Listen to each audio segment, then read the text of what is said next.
ప్రభువైన యేసుక్రీస్తు వారి శక్తి కలిగిన నామములో కూడి వచ్చిన ప్రతి ఒక్కరికి వందనాలు చెల్లిస్తున్నాను. కొద్ది సమయం దేవుని యొక్క వాక్యంలో నుంచి మన విశ్వాస జీవితాలను సరిచేసుకోవటానికి అద్దము ఎదుట నిలబడదాం.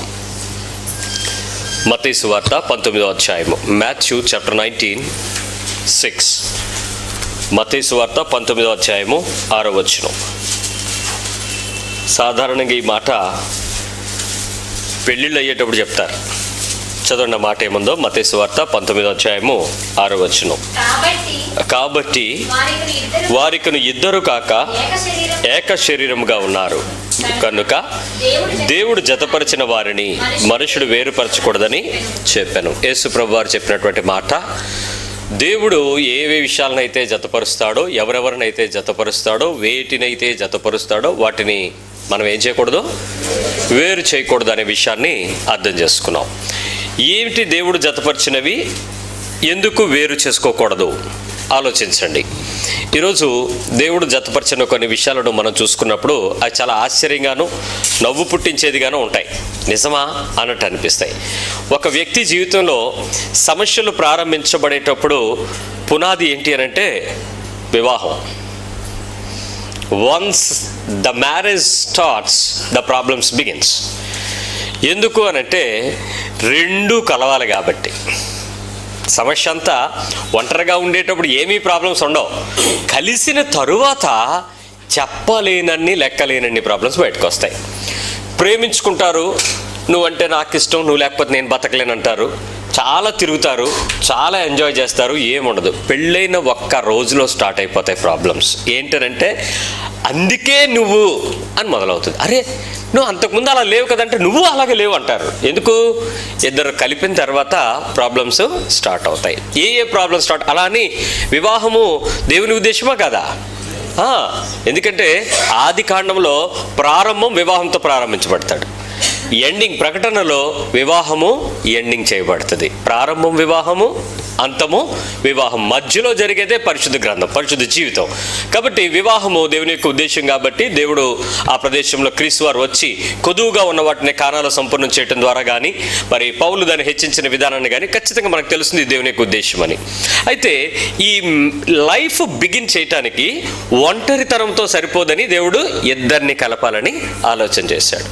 ఇద్దరు కలిసిన వెంటనే ఇద్దరి యొక్క మనస్తత్వాలను కలపాలని చూశాడు. తర్వాత ఇద్దరి వ్యక్తిత్వాలను కలపాలని చూశాడు. తర్వాత రెండు భిన్న కుటుంబాలను కలపాలని చూశాడు. తర్వాత రెండు భిన్న వంశాలను చూడాలనుకుంటున్నాడు. ఎన్నో విషయాలలో వాటన్నిటినీ దగ్గరికి తీసుకురావడానికి దేవుడు విపరీతమైన ప్రయత్నం చేసినటువంటి కార్యక్రమము జతపరచబడుట. ఆలోచించండి. ఈ జతపరచబడిన పరిస్థితులలో విడదీయబడనివి, విడుచుకోలేనివి ఒక కుటుంబ వ్యవహారం చుట్టూ, వ్యక్తి జీవితం చుట్టూ ముడిపడతాయి. ఎలా ముడిపడతాయి ఒకసారి ఆలోచిద్దాం. భర్త భార్య ఇద్దరిని జతపరిచిన తర్వాత ఇద్దరు ఏమయ్యారు? ఇప్పుడు ఒకటయ్యారు. వేరుపడచ్చా? వేరుగా ఉండొచ్చా? ఉండడానికి వీలు లేదు. మరి వారితో ఉండేటువంటి కొన్ని పరిస్థితులు మనకి ఎలా ఉంటాయంటే, వారితో ఉన్నటువంటి సమాజం నుంచి వేరు వెళ్ళిపోవచ్చా? కుటుంబంగా కట్టబడిన తర్వాత అక్కడ ఉన్నటువంటి ఆ సోషల్ ఆ స్టేటస్ అంతటి నుంచి దూరంగా వెళ్ళిపోవచ్చా? మీరు వెళ్ళొచ్చా? ఉండాలి. ఫైనాన్షియల్ ప్రాబ్లమ్స్, కుటుంబం కట్టబడితే దాంతోపాటు ఆర్థిక వ్యవస్థ కూడా లింకప్ అయి ఉంటుంది. అందుకని ఫైనాన్షియల్లీ నేనేం ఆలోచించను, నేనేం సఫర్ అవును, దాని గురించి ఏమో సంబంధం లేదు, నేను మాత్రం కాంప్రమైజ్ చేస్తాను, కుటుంబంగానే ఉంటాను, వ్యక్తిగా జీవిస్తాను, కుదురుద్దా? కుదరదు. మానసిక సమస్యలు నువ్వు ఉన్నంతకాలం నీతోనే ఉంటాయి. శారీరక బలహీనతలు, ఆత్మీయ సమస్యలు దేవుడు జతపరిచినవి. ఇవి నువ్వు విడిపోవడానికి లేదు, వేరు చేసుకోవడానికి లేదు. ఇవి కంబైన్డ్ ప్రాబ్లమ్స్. నీ ఇంట్లో వచ్చినా, నీ ఒంట్లో వచ్చినా, నీ మైండ్లో వచ్చినా, నీ చర్చిలో వచ్చినా, నీ బయట వచ్చినా, ఇంకెక్కడొచ్చినా ఇట్స్ ఎ కంబైన్డ్ ప్రాబ్లమ్స్. ఒకసారి చెప్పండి, ఇవన్నీ కంబైన్డ్ ప్రాబ్లమ్స్. నేను ఇట్లోంచి బయటకు వెళ్ళలేను, వాడిని వదిలేసి వెళ్ళిపోలేను, దేవుడు జతపరిచాడు, దాన్ని నేను వేరుగా ఉండలేను. ఆమేన్. ఇప్పుడు అర్థమైన విడాకులు ఎందుకు తీసుకోకూడదు? ఇవన్నీ కామన్ ప్రాబ్లమ్స్ని దేవుడు ఏమనుకున్నాడు? కంబైన్డ్ ప్రాబ్లమ్స్ అనుకున్నాడు. నువ్వు కంబైన్డ్గా డీల్ చేయడానికే దేవుడు ఆలోచన చేస్తాడు. అయితే మించి మరికొన్ని విషయాలను ఆలోచించడానికి ప్రయత్నించేద్దాం. ఏంటంటే నీవు ఈ కంబైన్డ్గా వచ్చే ఏ ప్రాబ్లమ్స్లోనైనా any kind of a problem. ఇప్పుడు నేను నీకు చెప్పినటువంటి మానసికంగా కానీ, సమాజపరంగా కానీ, శారీరకంగా కానీ, అంతరంగంలో కానీ, మరి సంఘంలో కానీ, అంటే చర్చిలో కానీ, ఏ అదర్ ఇష్యూస్లో ఎక్కడ నీకు ఆ ప్రాబ్లం వచ్చినప్పటికీ కూడా నువ్వు తెలుసుకోవాల్సింది ఒకటే, ఏంటంటే ఏ ప్రాబ్లం అయినా గైడ్ లైన్స్ ప్రకారం నువ్వు డీల్ చేస్తే నీకు సమస్య ఉండదు. నీకు కొన్ని గైడ్ లైన్స్ ఉన్నాయి, ఆ గైడ్ లైన్స్ ప్రకారం వెళ్ళిపోతే నీకు అసలు అది ప్రాబ్లం కనిపించదు, సొల్యూషన్ నీకు దొరుకుద్ది. గైడ్ లైన్స్ దాటి నువ్వు ఇంకెవరు ఉపదేశమైనా విన్నావు అనుకోండి, ప్రాబ్లం అవుతుంది. ప్రాబ్లంలో నిజంగా చెప్తున్నాను, బైబిల్ని పట్టుకుని మీరు క్రైస్తవ జీవితాన్ని కట్టుకున్నట్లయితే మీ విశ్వాస జీవితంలో ఎప్పటికీ డోకాలేని జీవితం ఉంటుంది. పొరపాటున ఏదైనా హ్యూమన్ కౌన్సిలర్స్ని మీరు పట్టుకున్నట్లయితే కౌన్సిల్ చేసినంతసేపు బాగానే ఉంటుంది, గుమ్మం దాటిన తర్వాత నొప్పి స్టార్ట్ అయిపోద్ది. That's a problem. అంటే ద మార్గము యేసు కాబట్టి ఆ మార్గంలో నుంచే వెళ్ళాలని దేవుడు కోరుకుంటున్నాడు. అయితే మిక్కిలి నిజంగా దేవుడు జతపరిచినటువంటి వివాహానికి తగినట్లుగా కొన్ని విషయాలను దేవుడు కలిపి పెట్టేశాడు. అవి మనం వేరు చేయడానికి, వేరుగా చూడటానికి కానీ వీల్లేదు. ఏమిటి? మొట్టమొదటిది ఒకటి చూపిస్తాను. 2 సమూయేలు 23:2, 2 శామ్యూయల్ 23. 2 సమూయేలు గ్రంథము 23వ అధ్యాయము 2వ వచనం ఒకసారి చూద్దాం. యెహోవా ఆత్మ నా ద్వారా పలుకుచున్నాడు, ఆయన వాక్కు నా నోట ఉన్నది. The spirit of the lord and the word was in my tongue. ఇక్కడ 2 చూసారా?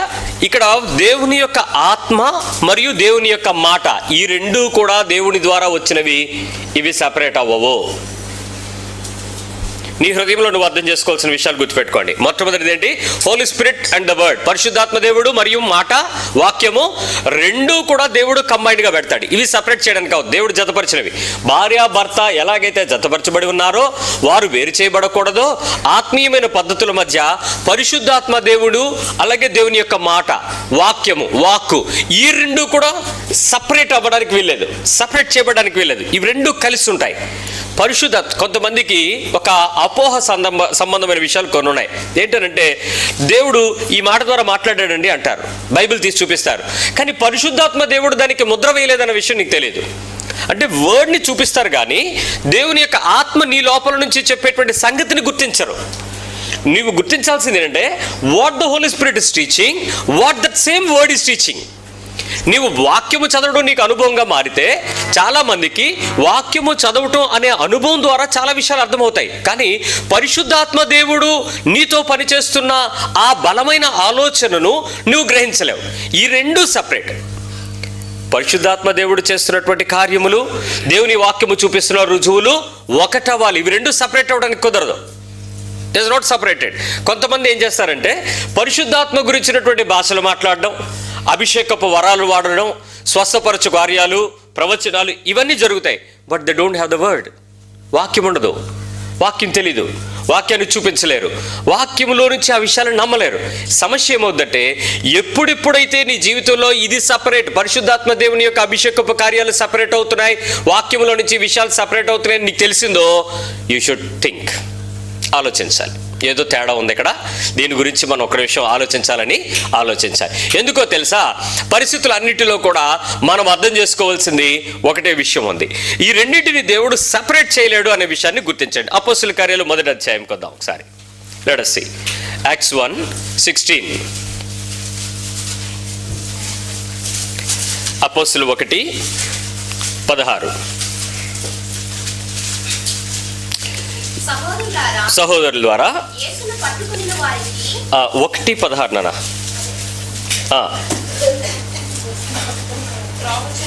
యేసుని పట్టుకొనిన వారికి త్రోవ చూపిన యూదాను గూర్చి పరిశుద్ధాత్మ దావీదు ద్వారా పూర్వము పలికిన లేఖనం. ఏంటి 2 విషయాలు ఇక్కడ గమనించారా? పరిశుద్ధాత్ముడు, లేఖనం. పరిశుద్ధాత్మ దేవుడు పనిచేస్తున్నాడు అని అంటే నీకు అర్థమవ్వాల్సింది ఏంటంటే there is a virtual proof of the word of God. హోలీ స్పిరిట్ నీతో చెప్పాడు అనే విషయాన్ని చాలా మంది ధృవీకరిస్తారు, వాళ్ళు వాక్యం చెప్పరు. నాకు కల వచ్చిందండి, దేవుడు మాట్లాడాడండి అంటారు. వాక్యం చూపించాలి. నీకు చూపించిన దర్శనము, నువ్వు మాట్లాడుతున్న ప్రవచనము దేవుని ఆత్మ ద్వారా అయితే నీకు వాక్యం ఉండాలి. వాక్యము లేకుండా పరిశుద్ధాత్మ దేవుడు ఈ మాట చూపిస్తున్నాడని, దేవుని ఆత్మ ద్వారా నాకు ఈ విషయాలు గ్రహింపు వస్తుందని, దేవుని ఆత్మ నాకు రాత్రి కలలో దర్శనాలు ఇవి చూపించాడని నువ్వు చెప్తే నువ్వు మోసపోతున్నావు. It cannot be separated. పరిశుద్ధాత్మ దేవుని ద్వారా పలికిన ప్రతి మాట వాక్యానుసారమైన రుజువుని నీకు చూపిస్తుంది. వర్డ్ నీకు కరెక్ట్ కనపడతా ఉంటుంది. ఆ వర్డ్ని నువ్వు ఖచ్చితంగా నమ్మాలి. ఆ వాక్యాన్ని చూడకుండా నువ్వే రకమైనటువంటి ఆత్మ సంబంధమైన విషయాలని నమ్మడానికి లేదు. ఒకసారి ఆలోచిద్దాం. ఆత్మ సంబంధమైనవి ఏమేమి జరుగుతాయి మానవులకి? ఏ విషయాల్లో చూడొచ్చు, ఏ విషయాల్లో నీకు ఆత్మ ద్వారా రన్ అవుతున్నావు, నడిపించబడుతున్నావు అని తెలుసుకోవచ్చు. నెంబర్ 1 విజన్స్, దర్శనాలు. నెంబర్ 2 డ్రీమ్స్, కళలు. నెంబర్ 3 ప్రాఫెసీస్, ప్రవచనాలు. నీ అంతరంగంలో నీ గురించి నీకే చెప్పొచ్చు, నీ గురించి మరొకరు చెప్పొచ్చు, ప్రవచనాలు. నెంబర్ 4 నీకు 6th సెన్స్ అని చెప్పుకునే కొన్ని విషయాలలో ఏదో జరుగుద్ది అనే ఫోర్కాస్ట్. ఇది ఏదో జరుగుద్ది అని నాకు అనిపిస్తుందండి, ముందే సెన్స్ చేస్తారు అది జరుగుతుందేమో అని. దయచేసి ఈ 4 విధానాలలో నువ్వు చేసేటువంటి ఏ పద్ధతిని కూడా నువ్వు నమ్మాల్సిన పని లేదు. ఎందుకో తెలుసా? అవి నిన్ను మోసం చేయొచ్చు. ప్రవచనాలు నిరర్థకమవుతాయని బైబిల్ చెప్తుంది.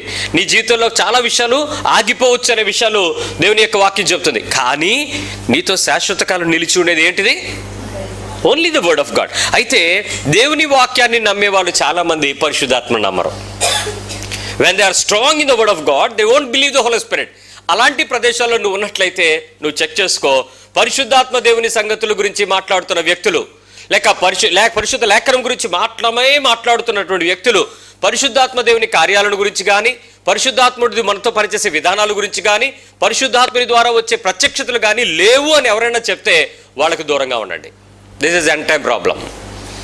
ఆఖరి దినాల్లో వచ్చే సమస్య, వాక్యమే చెప్తారు, ఆత్మకార్యాలను నమ్మరు, ప్రకటించరు, ఒప్పుకోరు. పొరపాటున ఎవడైనా భాషలు మాట్లాడతారు, నోరుమి, ఎక్కడున్నాయి భాషలు? అపోస్తుల కార్యాలు అయిపోయినాయి, ఇప్పుడు నువ్వు మళ్ళీ మాట్లాడుతున్నావు అని తిడతారు.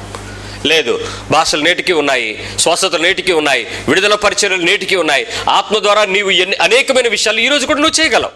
All the things. యేసుక్రీస్తు వారు వెళ్ళినప్పుడు పరిశుద్ధాత్మ దేవుడు వచ్చినప్పుడు ఏం చేశాడో, పెంతెకొస్తు దినం నుంచి ఈ రోజు వరకు కూడా పరిశుద్ధాత్మని కార్యాలే జరుగుతున్నాయి. So without the word holy spirit cannot work. Holy spirit లేకుండా వాక్యము నీ జీవితంలో పనిచేయడానికి అవకాశం లేదు. ట్విన్స్ సపరేట్ చేయడానికి అవ్వదు. గమనించుకోండి. యోహాను సువార్త 6వ అధ్యాయము John 6:63 63వ వచనం చూడండి. ఆత్మయే జీవింపచేయుచున్నది, శరీరము కేవలము నిష్ప్రయోజనము.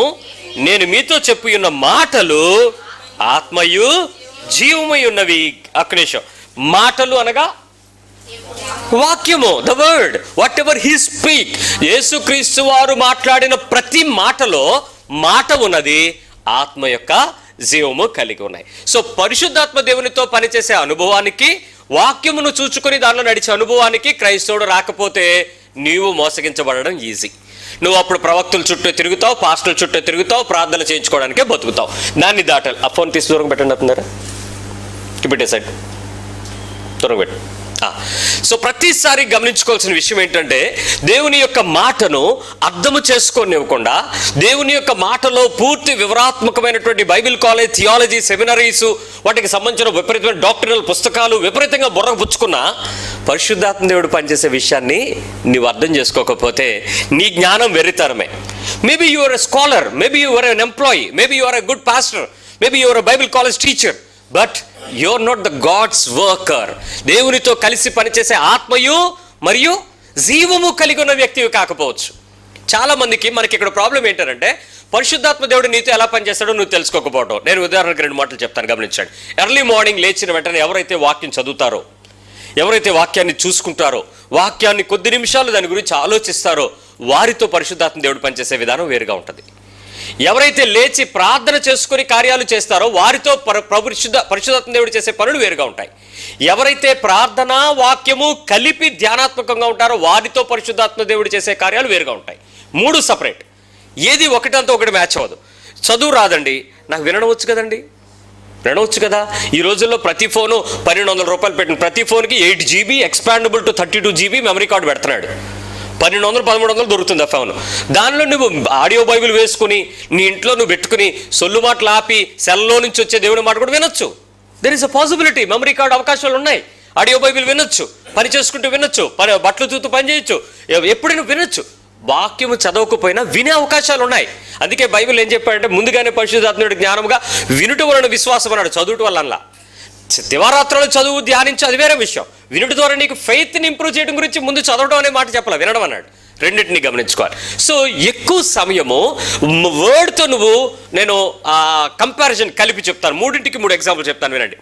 కొంతమంది పొద్దున్నే లేచిన వెంటనే మోకరించి మంచం దిగి లేక మంచం మీద కానీ ఎలాగ ప్రార్థన చేసావు అన్నది నేను ఇంపార్టెంట్గా భంగిం గురించి చెప్పటంలా. ఆల్ ద టైం నీ ఆత్మతో ప్రార్థనలో ఉంటున్నావా లేదా అనేదే ముఖ్యం. లేచి నువ్వు మోకరించి కానీ, కూర్చుని కానీ, దుప్పటి కప్పుకుని కానీ, తెరిసి కానీ, తల కప్పుకుని కానీ, కప్పుకో కానీ, మొహం కడిగి కానీ, కడగకున్నా కానీ నువ్వు ప్రార్థన చేస్తావు. ఏమని అడుగుతావు? ప్రభువా, రాత్రి అంతా నాకు చక్కటి నిద్ర ఇచ్చావు, నీకు వందనాలు స్తోత్రాలు. పొద్దున్న లేచిన వెంటనే నా నరాలు ఎముకలు కదులుతున్నాయి, నీకు వందనాలు స్తోత్రాలు. నేను ఇప్పుడు పని చేసుకోవడానికి సిద్ధపడుతున్నాను, నాకు బలం ఇవ్వండి, శక్తి ఇవ్వండి. క్యారేజీలు కట్టాలి, మా ఆయనకి సర్దాలి, ఇల్లు తొడవాలి, పనమ్మే రాదు, బట్టలు ఉతకాలి, ఎక్కడికి వెళ్ళాలి, అది చూడాలి, ఇది చేయాలి. ఇవన్నింటిలో కూడా ప్రభు నువ్వు నాకు ఒక్కడవే సహాయకుడు, ప్లీజ్ హెల్ప్ మీ లార్డ్. నువ్వు దేవుణ్ణి ప్రార్థన చేస్తావు. అడిగిన వెంటనే దేవునికి కృతజ్ఞతలు చెల్లించి ఈ రోజు అంతా నేను నీ చిత్తమే చేసేటట్లు సహాయము చేయండి అని అడగడం మర్చిపోతాం. ఆయనకి నీకేం కావాలో చెప్పేశావు, ఆయనకేం కావాలో ఉండేటట్లు నువ్వు అడగాలి కదా. ప్రభు ఈరోజు నువ్వు ఎలా ఉండాలనుకుంటున్నావో, నేను ఎక్కడెక్కడ ఎలా ఉండాలనుకుంటున్నావో అక్కడక్కడ సాక్షార్థం కలిగిన జీవితం నేను ఉండేటట్లు నువ్వు నాకు సహాయం చే పరిశుద్ధాత్మ నువ్వు అడగాలి. అడిగేసి కృతజ్ఞతలు చేస్తున్నామని చెప్పేసి ఆమెను ముగించావు. Then open your Bible. నీ సెల్ ఫోన్లో కానీ, నీ ట్యాబ్లో కానీ, నీకున్న బైబిల్లో కానీ ఎక్కడో చోట నువ్వు బైబిల్ తీసి ఈ దినము నువ్వు రోజు చదువుతున్న పోర్షన్లో నుంచి ఆ పోర్షన్ చదువుకున్నావు. చదువుకున్న వెంటనే దేవునికి స్తోత్రాలు చెప్పావు, ముగించేసావు. ప్రభు ఈ వాక్యము నేను చదువుతున్నాను, నేను నేర్చుకోవాల్సింది ఏముంది, నేను విడిచిపెట్టాల్సింది ఏముంది, నేను గ్రహించాల్సింది ఏముంది, నేను ఇతరులకు బోధించాల్సింది ఏముంది, నేను నా అంతరంగంలో నుంచి దేవుని ఎదుట యథార్థంగా ఉండడానికి దీనిలో నేను ఎక్కడ కరెక్ట్ చేసుకోవాలి, ఇవన్నీ వాక్యంలో పరిశోధన అయిపోయింది. స్తోత్రాలు చెల్లించావు, నువ్వు పనిలోకి వెళ్ళిపోయావు. వెంటనే దేవుడు నీతో ఫస్ట్ ఏం మాట్లాడతాడో తెలుసా? నీ నోటిపై విజయం ఇవ్వడానికి మాట్లాడడం ప్రారంభిస్తాడు. ఎర్లీ మార్నింగ్ నీవు ఎప్పుడైతే దేవుని శక్తిని అడిగావో, దేవునితో ప్రార్థన చేసావో, ప్రార్థన ప్లస్ వాక్యము నువ్వు లోపల ఉంటేనే ఏ వాక్యం అయితే నువ్వు చదివి దాని గురించి ఆలోచన చేసావో, పరిశుద్ధాత్మ దేవుడు నీతో ఆ రోజంతా వాక్యంలో నిన్ను నడిపిస్తాడు. Dwelling in the word of the God, దానిలో నిన్ను నడిపిస్తాడు. ప్రతి పనిలో కూడా ఆ వాక్యమే నీకు కనిపిస్తూ ఉంటుంది. ఆ వాక్యంలో ఉన్న సంఘటనలు నీ ముందుకు వస్తూ ఉంటాయి. వాటిలో నువ్వు పరిపూర్ణం అవ్వడానికి దేవుని సహాయం నీకు దొరుకుతూ ఉంటుంది. నేను బైబిల్ చదవలేదు, ప్రార్థన అయిపోయింది, నేను వెళ్ళిపోయాను. పాట పాడమని చెప్తాడు పరిశుద్ధాత్మ దేవుడు. There is a singing chorus inside. ఏ పాటో తెలీదు, ఎందుకు పాడాలో తెలీదు, ఒక చిన్న రాగం మాత్రం లోపల నుంచి వస్తూ ఉంటుంది. అది స్తుతించేదను యేసయ్యా నిన్నే స్తుతించేదను, నీకు ఏదో తెలిసిన పాట వచ్చింది అనుకుందాం. నువ్వు కాసేపు అలా పాడుకుంటూ ఉండగా నీవు జరగని పని, అవ్వని పని, అది ఎట్టి పరిస్థితుల్లోనూ జరగలేనటువంటి పని నీ జీవితంలో విడుదల అవడం చూస్తూ ఉంటాం. ఏంటి ఓన్లీ ప్రేయర్కే ఇంత పవర్ ఉందా? పాట పాడుతూ ఉంటే, స్తుతిస్తూ ఉంటే బంధకాలు తెగిపోతాయా? ఎరుకో గోడలు కోలడం అంటే ఏంటో స్తుతిస్తే ఇక్కడ నీకు చూపిస్తాడు. మూడోది, దేవుని వాక్యంతో నేను ఎక్కువసేపు ధ్యానించాను అనుకోండి, ఆ రోజు నా జీవితంలో నేను చెయ్యబోయే ప్రతి పాపం నుంచి విడిపించబడుతుంది. పాపం ఆగిపోద్ది. నేను చేసే ఏ పాపము కూడా నా ముందు ఉండదు. రెగ్యులర్ వెర్షన్స్ అన్నీ కూడా ఆగిపోతాయి. ఎందుకంటే నీ జీవితంలో వాక్యము ద్వారా వచ్చే శక్తి లోకములో ఉన్న దేనికన్నా శక్తివంతంగా జీవముతో పనిచేస్తుంది. అందుకే ఆయన మాటలు ఏమేమున్నాయట? ఆత్మయు జీవం. జీవం అంటే లైఫ్. ఎక్కడైతే ఏదైతే ఉండదో అక్కడ దేవుడి జీవం కనపడద్ది. ఏదైతే నీకు సాగదో అక్కడ అది సాగుద్ది, ఏదైతే అవ్వదో అది అక్కడ అవ్వుద్ది, ఏదైతే అవుతుందో నువ్వు భయపడావో అది అవ్వదు. ఎందుకంటే జీవం వస్తుంది లోపలికి.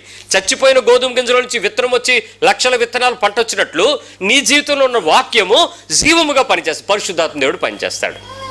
కాబట్టి ఈ 3 విషయాలను ఎప్పుడు గుర్తుపెట్టుకోండి. ఎఫ్సి పత్రిక 6వ అధ్యాయము 17వ వచనంలో కూడా అంటాడు, చూడండి. ఎఫిషియన్స్ 6:17. ఎఫ్సి పత్రిక 6వ అధ్యాయం 17వ వచనం. మరియు రక్షణ అనేటువంటి శిరస్త్రావణము దేవుని వాక్యమును ఆత్మ అనే దానికి మళ్ళీ బోల్డెడ్ లెటర్ ఉంటుంది చూసారా? తెలుగు బైబిల్లో కొంచెం థిక్ వాడుతాడు, పెద్దగా వాడిందా? వాక్యము ఆత్మ కలిసి ఎలా పనిచేస్తాయి? ఖడ్గం ఏం చేస్తుంది చెప్పండి? కత్తి ముక్కలు చేస్తుంది, కోస్తుంది, ఇంకా పొడుస్తుంది, దూసుకుపోతుంది. ఇంకా నీ జీవితంలో ఏదైతే నిన్ను బంధించిందో వాటన్నిటినీ వాక్యము ఆత్మ రెండుల్ని ఏం చేస్తాయి? సెపరేట్ చేస్తాయి. నీకు పని తోవనిస్తాయి, నీకు మార్గం ఇస్తాయి. పరిశుద్ధాత్మ దేవుని యొక్క సహాయం తెలుసుకోకుండా నీ జీవితంలో వాక్యముతో శక్తితో కొంతవరకే పనిచేయగలవు. వాక్యపు శక్తి నీకు విపరీతమైన జ్ఞానాన్ని తీసుకొచ్చి అందలా లెక్కించినా కూడా ప్రభువు నీతో పనిచేయలేడు. ఎందుకంటే ఆత్మను నువ్వు నమ్మవు కాబట్టి. వర్డ్ని నమ్మండి, వాక్యాన్ని నమ్మండి, పరిశుద్ధాత్మ దేవుని కూడా కలిపి నమ్మండి. ఈ రెండింటినీ వేరు చేయడానికి కుదరదు. ఎలాగో చెప్తాను. ఇక్కడ కూర్చుని మీలో ఎవరికైనా ఏదైనా వాక్యం ఇక్కడ నుంచి ఉపదేశకుడు బోధకుడు మాట్లాడుతూ ఉంటే వింటున్న వెంటనే అబ్బా ఏంటి ఈ మాట నా కోసమే అనిపించింది అనుకోండి. నీతో మాట్లాడిన వాడు ఎవడో తెలుసా? పరిశుద్ధాత్మ దేవుడు, హోలీ స్పిరిట్ వర్క్స్. ప్రకటిస్తున్నది ఏంటి? వాక్యము. మాట్లాడుతున్నది ఎవరు? ఆత్మ. మాట, వాక్కు, ఆత్మ రెండింటిని సపరేట్ చేయడానికి లేదు. నీకు దర్శనాలు వస్తాయి కదా, కళలు వస్తాయి కదా నిద్రలోని. ఎప్పుడెప్పుడు వస్తాయి? ఏ దర్శనాలను మీరు నమ్మొచ్చో తెలుసా? పగటి పూట మీరు నిద్రపోతే వచ్చే దర్శనాలు ఏవి పెద్దగా నమ్మక్కర్లేదు. ఎందుకంటే విస్తారమైన పనిపాట్ల వల్ల స్వప్నం పడుతుందని బైబిల్ చెప్తుంది. మీరు అలిసిపోయినా, దేన్ని ఎక్కువగా చూస్తూ ఉన్నా అదే మీకు వచ్చేస్తుంటుంది. నేను ఒక పిల్లడు వచ్చి అంటున్నాడు, అన్నయ్య నేను క్రికెట్ టీంలో సెలెక్ట్ అయిపోయినాడు. ఎక్కడరా అంటే కళ్ళలో. ఏంటి అంటే ముందు రోజు అంతా గ్రౌండ్లో ఆడాడు. ఆ రాత్రి బాగా అలిసిపోతే ఆడ అమ్మ తిట్టిందట, నువ్వు ఎందుకు పనికి వస్తావు రా అని. రాత్రి ఒక కళ వేసుకున్నాడు. ఏంటి? క్రికెట్ మ్యాచ్లో గ్రౌండ్లో ఆడుతున్నట్టు అందరూ వస్తున్నట్టు, నేను ఫస్ట్ రోజులో ఆడి మ్యాచ్ వస్తున్నట్ట. అంత ఓపిక ఎక్కడ ఉంది, తీరిక ఎక్కడ ఉంది? క్రికెట్ మ్యాచ్ చూడడానికి ఆడుతుంటే వెళ్తామా అంటే అదంతా డే డ్రీమ్స్, పకటిక. బైబిల్ చెప్తుంది యోబు గ్రంథం 33వ అధ్యాయంలో there is a symptomatic situations. ఎలా ఉంటాయి ఆ పరిస్థితులు ఒకసారి చూద్దాం. జోబ్ 33:15 యోబు గ్రంథం 33వ అధ్యాయము 15వ వచనం. జోబ్ 33:15. మంచము మీద కునుకు పట్టిన సమయంలో. కునుకు అంటే ఎప్పుడు పడుద్ది? జస్ట్ అలా మాట్లాడుతూ ఉంటారు, ఎప్పటిపోద్దండి పటక్కన అలా అంటారు అంతే. ఆ టైంలో మీకు కనపడద్దండి ఒక సీను. దేవుడు అక్కడ మాట్లాడుతున్నాడు చూసుకో. అంటే నువ్వు ఎంత అలర్ట్గా ఉంటే నీతో పని చేస్తాడు. నిద్రపోదామని ఆసక్తి తెలు దుప్పటి తన్నీసాం అనుకోండి, దర్శనం ఏంటి? ప్రత్యక్షంగా కనపడతాయి కొన్ని. వద్దు. కునుకు సమయమున. ఏ నిద్ర? నీకు తెలియకుండానే నువ్వు డీప్ స్లీప్, గురకలు తీసేస్తూ ఉంటావు, దర్శనాలు చూసేస్తూ ఉంటావు, ప్రార్థన అయిపోతుండదు పక్కన. కొంతమంది చర్చకొచ్చినప్పుడు జరుగుతుంటాయి ఇలాంటివి. దీర్ఘ నిద్ర. వాళ్ళు పక్కన కదిపి అనుకో, అబ్బా దర్శనం చెడగొట్టేసామంటారు. దర్శనం చెడగొట్టారా? గాఢ నిద్ర చెడిపోయింది. గాఢ నిద్ర అంటే నీకు మంచం మీద. నెక్స్ట్, రాత్రి కలుగు స్వప్నములు. There is a dreams in the night. దేవుడు మాట్లాడే కొన్ని పద్ధతులు ఉన్నాయి. కునుకుటప్పుడు మీరు నిజంగా దేవుని యొక్క వాక్యముతో మీరు ధ్యానించి ఆత్మపక్షంగా నడిపించబడడానికి మీరు లోబడి ఉన్నారనుకోండి, మీకు జరిగే అద్భుతం ఏంటి తెలుసా? ఐస్ ఓపెన్గా ఉండగానే, మీరు అలా చూస్తూ ఉండగానే మీకు కొన్ని దర్శనాలు కనపడతాయి. విత్ ఓపెన్ ఐస్ మీకు జరగబోయే విషయాలు పరిశుద్ధాత్మ దేవుడు మీకు అలా చూపిస్తాడు. Word with spirit. అలా ఉన్నప్పుడు మాత్రమే ఈ అనుభవం మీకు జరుగుద్ది. జాగ్రత్త. నెంబర్ 1, పరిశుద్ధాత్మ దేవుడు మరియు వాక్యము సపరేట్ చేయొచ్చా? భార్యాభర్తలు సపరేట్ చేయొచ్చా? చేయలేవు. రెండో విషయం చెప్తాను. Faith and works. విశ్వాసము మరియు క్రియలు. ఒకసారి చూద్దాం. యాకోబు ఎఫ్సి పత్రిక 2వ అధ్యాయం. ఎఫిషియన్స్ 2:8-9. మీరు విశ్వాసము ద్వారా కృపచేతనే. భయా నువ్వు విశ్వాసంతో రక్షించబడ్డావా, కృపతో రక్షించబడ్డావా? మీరు విశ్వాసం ద్వారా రక్షించబడ్డారా, కృపతో రక్షించబడ్డారా? ఎఫ్సి పత్రిక 2వ అధ్యాయము 8-9. ఎందుకు ఏది సరిగ్గా చెప్పండి, కన్ఫర్మ్ చేసి చెప్పండి. మీ బైబిల్ ఏం చెప్తుందో చెప్పండి, మీరేం చెప్తున్నారు?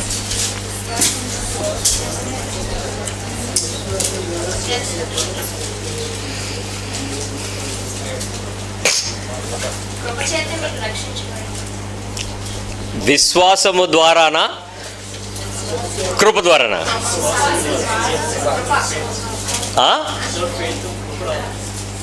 విశ్వాసం ఉంచకపోతే కృప ఎలా దొరుకుద్ది? తిరుపతి వెళ్ళే వాళ్ళందరికీ విశ్వాసం ఉందా? కానీ కాపాడుతున్నవాడు దేవుడే కాదా? కునుకక్క కాపాడువాడు ఎవడు?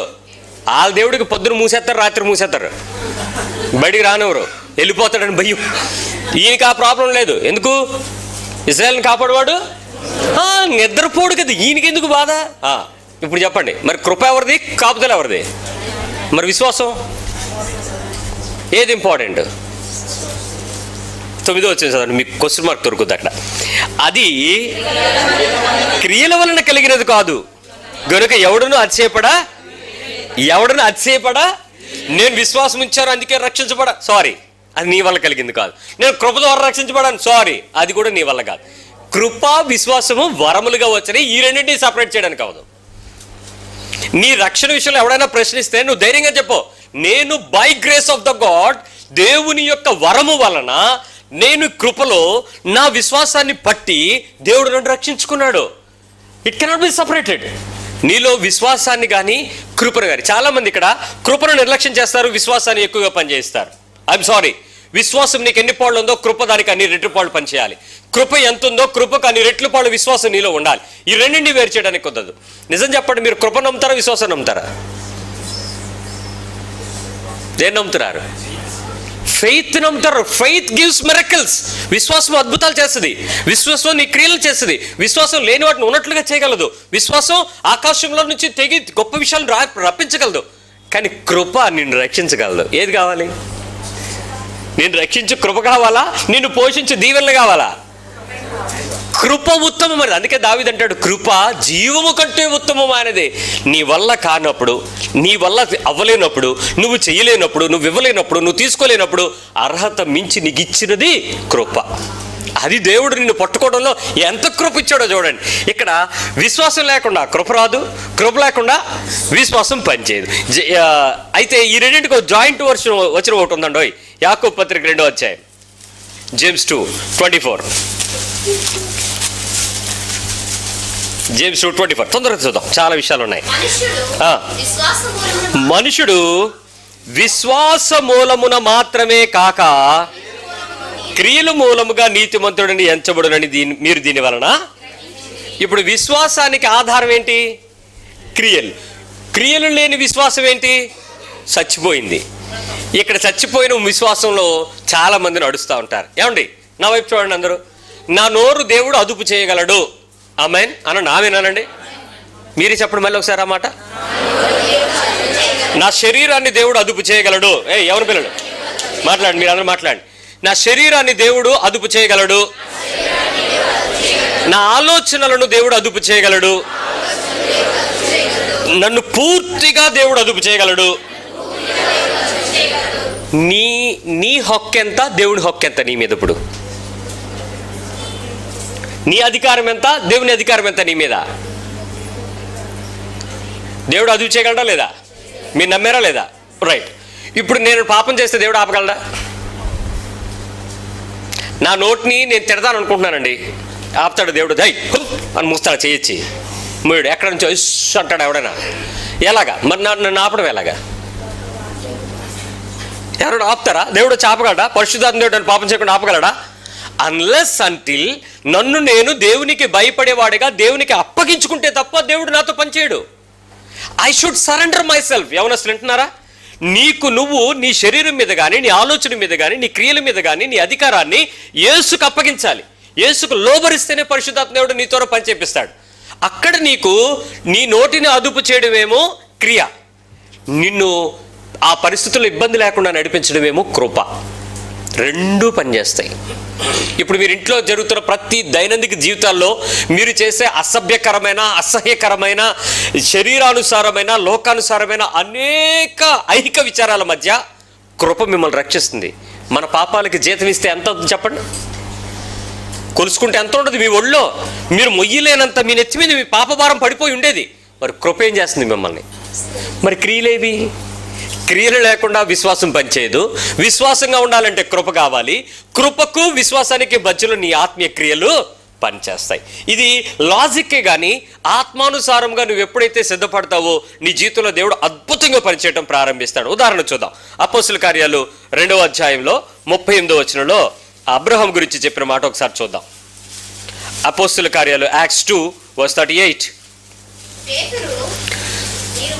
పేతురు, మీరు మారు మనసు పొంది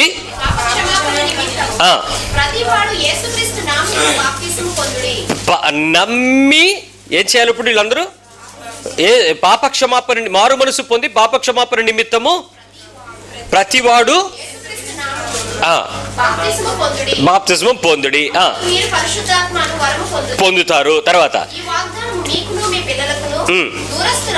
దూరస్తులందరికీ అనగా మన దేవుడు తన యొద్దకు పిలిచిన వారందరికీ చెందునని. ఏమండి, ఈ వాక్యం అంతా ఎవరితో చెప్పాడు? తన దగ్గరికి పిలిచిన వాళ్ళు ఎవరు అసలు? అబ్రహాము. మొట్టమొదట తన దగ్గరకు పిలిచిన వాడు ఎవరు? అబ్రహాం. అబ్రహాము ద్వారా నీ పిల్లల వంశాలన్నిటిని ఏం చేస్తానన్నాడు? ఆయన దీవిస్తానన్నాడు. కృప ద్వారా అబ్రహాముని పిలుచుకొని అబ్రహాము విశ్వాసం ఉంచటం వలన క్రియ చూసి, క్రియను బట్టి అతను మళ్ళీ తిరిగి అతను ఏం చేస్తాడు? వారసుల వరకు, మన వరకు కూడా ఇప్పుడైనా వారసత్వ అధికారాన్ని పంచాడు. విశ్వాసము, కృప నీతో ఆగదు, కొన్ని తరాల వరకు నడిపిస్తుంది. అందుకనే విశ్వాసంలో సన్నగిలిపోకండి, కృపను నిర్లక్ష్యం చేయకండి. దేవుని ప్రేమను మీరు తక్కువ చేసి, చులకన చేసి, పాపము చేయడానికి లోకంలోకి వెళ్ళిపోయి దేవుని వైపు తిరగకపోతే, కృపను నిర్లక్ష్యం చేస్తే క్షమాపణ ఉండనంత శ్రమ ఉంటుంది. అందుకే ఒకసారి వెలిగించబడి రక్షించబడిన తర్వాత తప్పిపోకూడదు, వెనక్కి తిరిగిపోకూడదు. బాప్తిస్మం తీసుకున్న తర్వాత మళ్ళీ విగ్రహాలకు తిరగకూడదు, లోకంలోకి వెళ్ళిపోకూడదు. యవనసులు ఒకసారి రక్షణ పొందిన తర్వాత దేవునిని విడిచిపెట్టకుండా శ్రమైన కఠినమైన పరిస్థితులు వచ్చినా నా దేవుడు నాకున్నాడని ధైర్యాన్ని, విశ్వాసాన్ని ప్రకటించాలి. వెనక్కి జారిపోకూడదు, ఏ స్థితిలోనూ జారిపోకూడదు. మీ క్రియలు ఎంత చెడ్డమైనా కృప ద్వారా మిమ్మల్ని బతికిస్తున్నాడు. చూడండి, అననీయ సఫీరా చేసిన వాళ్ళ దగ్గర కృప వచ్చిందా? శిక్ష వచ్చింది. కృప స్థానంలో శిక్ష వస్తే మనం బతకలేం. అందుకనే దేవుడు సంపూర్ణమైన విశ్వాసాన్ని బట్టి కృపతో నింపాలని ఆశపడుతున్నాడు. యోహాను సువార్త 6వ అధ్యాయము 26వ వచనం. John 6:26. John 6:26. మీరు సూచనలు చూచడం వలన కాదు కానీ రొట్టెలను పంచి తృప్తి పొందటం వలన నన్ను వెతుకుచున్నారని మీతో నిశ్చయముగా చెప్పుచున్నాను. క్షయమైన ఆహారం కొరకు కష్టపడకుడి కానీ నిత్య జీవము కలగజేయ అక్షయమైన ఆహారం కొరకే కష్టపడి మనిషి కుమారుడు దానిని మీకు. ఏమండి, ఈ లోకంలో మీరు ఈ వాక్యాన్ని చదివిన తర్వాత, మీరు ఇంటికి వెళ్ళిన తర్వాత మీకు ఎవరికైనా రాతొచ్చు అని అనుకుంటే ఈ అక్షరం రాసుకుని, ఏది? క్షయమైన ఆహారం కొరకు కష్టపడకుడు కానీ అక్షయమైన ఆహారం కొరకు మీరు ప్రయాసపడండి అని రాసుకుని కిచెన్లోనూ డైనింగ్ టేబుల్ మీద పెట్టుకోండి. పొద్దున్న లేస్తే మీరు దేని గురించి ఆలోచిస్తారు చెప్పండి? అక్షయ ఆహారమా, క్షయమాహారమా? ఏం వండాలా? ఉప్పు చేప వండాలా, గుడ్లు వండాలా, కుక్కర పెట్టాలా, బియ్యం లేవు, సాయంత్రం చపాతీలా, పుల్కాలా? మీ బాధ అంతా తిండి తిండి తిండి తిండి. అక్షయమా, క్షయమా? క్షయము. రాత్రి తింటారు, తెల్లారు విడిచిపెడతారు. దీనికి జీవితకాలం ఆలోచించి దేవుని దగ్గరికి వచ్చి మీరు ఎందుకు ఆలోచించలేదు? ఈరోజు దేవుడు నన్ను ఏ మాటతో పోషిస్తాడు, ఏ వాక్యం నాకు బలము, ఏ వాక్యంలో నాకు జీవము, ఏ విషయంలో నన్ను నడిపిస్తాడు, నా క్రియ ఎలా ఉండాలి, అక్షయమైన దాని గురించి మీరు ఎప్పుడైనా ప్రయత్నం చేశారా? లేదుగా. ఎప్పుడు ప్రయత్నం చేస్తారు? ఆదివారం 1 గంట 2 గంటలు, మంగళవారం 1 గంట 2 గంటలు, శుక్రవారం 1 గంట. అలాగని అక్షయ ఆహారం మీ కొరకు ఖర్చు పెట్టకుండా, మీరు కష్టపడకుండా, మీరేమీ బాధపడద్దు. వచ్చి ఏసీలో కూర్చొని మీ పాస్కర్ కింద మీద కష్టపడతాడు. ఆ పవర్ పాయింట్ ప్రెజెంటేషన్లో లేకపోతే పుస్తకాలు చదువుకుంటాడు, నోట్సులు రాసుకుంటాడు, బొమ్మలు తయారు చేసుకుంటాడు. అవన్నీ తీసుకొచ్చి మీకు చెప్తాడు. సమ్మగా ఈయన వెళ్ళిపోండి, సమ్మగా ఈయన వెళ్ళిపోయి మా పాస్కర్ భలే చెప్తారండి, భలే చెప్పారండి, అబ్బా ఎంత బాగా చెప్పారో, అర్థమైపోయిందండి. అర్థమయ్యి అక్షయమైన ఆహారం కొరకు నువ్వు కష్టపడేది ఏంటమ్మా? ప్రార్థనకు రావడమా, వచ్చి కూర్చోవడమా? నీ ప్రయాసేదయ్యా. అదండి కృప. దేవుని కొరకు ఏం చేస్తున్నావమ్మా అంటే మొక్కుబడి 3 నిమిషాలు ప్రార్థన. అది ఎన్నిసార్లు చేశాను? 3 సార్లు చేశాను. పొద్దున్న, రాత్రి, మధ్యాహ్నం కూడా చేశాను. ఈ మధ్యాహ్నం ఇంకా ఎక్కువ నీళ్ళు కూడా వచ్చినాయి ఆవిలింతలప్పుడు. అరే, నీ పోరాటం ఏది? నీ ఆత్మీయ పోరాటం నీ గుండెల మీద వేసుకొని చెప్పు. నేను నా ప్రభు కొరకు ప్రయాసపడుతున్నానని ధైర్యంగా నేను ఉంటాను. నిన్ను నీ పిల్లోడు తప్పితే 2 రోజులు విపరీతమైన ఏడుపులు, ప్రార్థనలు ఉంటాయి. నీ పిల్లోడు పాస్ అయిపోతే ఆ గంట సేపు విపరీతమైన కృతజ్ఞతలు ఉంటాయి. తర్వాత చెప్పు, రోగం వచ్చిందా, హాస్పిటల్కి వెళ్ళారా అన్నాడు అనుకోండి డాక్టరు, ఏటో అడ్డం కూపిస్తాడండి, ఏదో అయిపోయింది.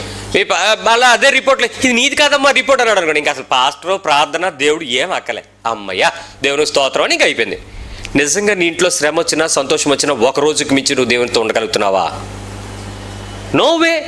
మరి అక్షయమైన ఆహారం కొరకు నువ్వు ఎక్కడ కష్టపడుతున్నావు? అర్థమైందా కృప ఎంత బతికేస్తుందో మిమ్మల్ని?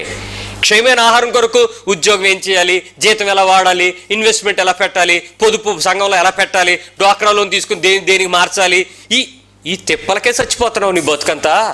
క్షయమైన ఆహారం కొరకు పడుతున్న నీకు అక్షయమైన ఆహారం కొరకు ఇస్తున్న దేవుని కృప ఎంత ఉంది? ఎంత? లక్ష్య పెట్టు.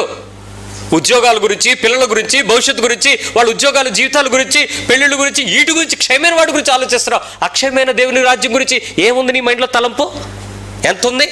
ఏమి లే. అయినా కృప ఉందా లేదా? నీ కేవలం ఎందుకు కృపని రక్షిస్తుందో తెలుసా? Because you have faith in lord, that's all. ఒకసారి మీ పక్కన చెప్పండి, నీకు విశ్వాసం ఉంది కాబట్టి బతుకుతున్నావు, కృపని రక్షిస్తుందని చెప్పండి. ఇంకేమైనా అవకాశం ఉందా? దేన్ని బట్టి మిమ్మల్ని బతికించాలి చెప్పండి. ఎంత మంచి దేవుడు, దేవుని స్తోత్రం చెప్పండి. అసలు కృప అనగానే ఆ పదానికి నాకు ఎంత ఆనందం అనిపిస్తుందో. పిల్లలకి పేర్లు పెడితే కొంతమంది ఫీల్ అవుతారని పెట్టట్లేదు, కానీ లేకపోతే అందరికీ కృపారావు, కృపమణి, కృపాజ్యోతి, కృపారక్షణ అన్నిటి కృప కలిపేద్దాం అనిపిస్తుంది. కృప లేకపోతే మనం లేము. ఆలోచించండి. ఈరోజు నువ్వు వచ్చావు అనంటే స్వార్థం, నువ్వు ఉన్నావు దేవుని దగ్గర అంటే స్వార్థం, ప్రార్థన చేయించుకున్నావు అంటే స్వార్థం, డబ్బులు ఇచ్చావంటే స్వార్థం. ఏం చేసినా అక్షయమైన దేని కొరకు చెయ్యవు, క్షయమైన వాటి కొరకే చేస్తాం. Of course there are few people in the spirit, ఆత్మలో కొద్ది మంది మాత్రమే పరలోకపు సంగతుల కొరకు జ్ఞానం కలిగి పెట్టుబడి పెట్టేవాళ్ళు ఉంటారు. ఎక్కువ మంది క్షమైపోయే జీవితం కొరకే దేవుణ్ణి వాడుకుంటూ ఉంటారు. మూడో విషయం కొద్దాం. Let's see the third one. దేవుడు విచిత్రంగా కలిపిన మూడో రిలేషన్ ఏంటంటే, నేను మళ్ళీ చెప్తాను. మొదటిది ఏంటంటే భార్యాభర్త. ముందు భార్యాభర్త అని చెప్పండి. ఎందుకో తెలుసా? భార్య సంఘం, భర్త ప్రభువు క్రీస్తు. క్రీస్తుని భార్యని విడదలేం కదా, అందుకని భార్యాభర్త అని చెప్పాను. 2, పరిశుద్ధాత్మ దేవుడు, వాక్యం, రెండింటిని సపరేట్ చేయొద్దు. నెంబర్ 2, విశ్వాసాన్ని క్రియలను సపరేట్ చేయొద్దు. అదే కృపను క్రియలను సపరేట్ చేయకండి. నెంబర్ 3, చర్చ్, సంఘము మరియు ఆయన రక్తము. నెంబర్ 3, సంఘాన్ని రక్తాన్ని సపరేట్ చేయడానికి లేదు. ఇది చాలా డేంజరస్ ఇష్యూ. యేసుక్రీస్తు వారు చనిపోయినప్పుడు చనిపోతానని చెప్పాడా లేదా? విచిత్రం ఏంటంటే, నేను చచ్చిపోతానని చెప్పాడు, మళ్ళీ వస్తానని చెప్పాడు, మీతో కొద్ది కాలం ఉంటానని చెప్పాడు, నేను మళ్ళీ పైకి వెళ్ళిపోతానని చెప్పాడు, మళ్ళీ వచ్చి మిమ్మల్ని అందరినీ తీసుకెళ్తానని చెప్పాడు. ఇది ఆయన చెప్పింది. కానీ ఆయన చనిపోయిన తర్వాత కొన్ని వస్తాయి అన్న విషయం అందరికీ చెప్పలేదు. ఒక్క పేతురికి చెప్పాడు. ఏమన్నాడు తెలుసా? నీ మీద నా సంఘాన్ని కడతాను అన్నాడు. అప్పటికే మనోడు విపరీతమైన స్పీడ్ యాక్టర్, మామూలు స్లో కాదు, విపరీతమైన స్పీడ్. మైకేల్ జాక్సన్ అంత స్పీడు, చార్లీ చాప్లిన్ అంత యాక్షన్, అంత స్పీడ్గా ఉంటాడు భయ్య. అలాంటి వాడి మీద నీ మీద సంఘం కడతాను, నువ్వు నాకు గొర్రెలు కాస్తావంటే చేపలు పట్టుకోండి నేనే అనుకున్నాడు. విచిత్రంగా ఫస్ట్ సంఘం ఎవరి వల్ల ఏర్పడింది? ఆడి వల్లే. ఆయన మాటలో ఏది కూడా సున్నా పొల్లు తప్పిపోదు కాబట్టి ఆయన చేసినటువంటి పని. అపోస్తుల కార్యాలు 20వ అధ్యాయంకి రండి, 28వ వచనం. యాక్ట్స్ 20:28.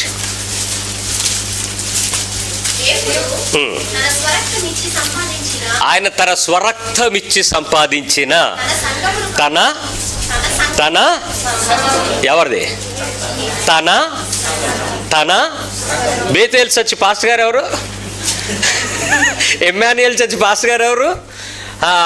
ఇదిగో ఈ హ్యుమానిటీ చర్చి పాస్టర్ గారు చర్చ్ ఎవరిదండి సంఘం? నాదా అయిందా? ప్రతి ఒక్కడు ఏం చెప్తారు తెలుసా? నిన్న నేను ఒక పాస్టర్ గారు చర్చ్ కడుతూ దానిలో ఆ ఫోటోల కింద ఏం పెట్టారంటే, please pray for my church అని పెట్టాడు. నేను అంటే చెప్పాను, it's not your church, it's God church, don't say my, it's not yours. అంటే ఏమనుకుంటున్నారంటే చాలామంది, మేము చర్చ్ కట్టుకుంటున్నామండి. మీరా?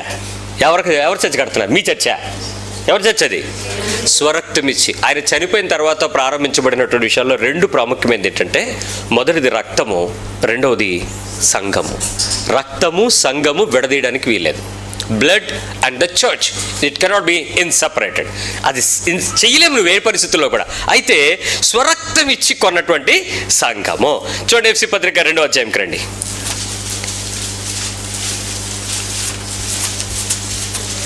ఎఫిషియన్స్ 2:11 వచనం.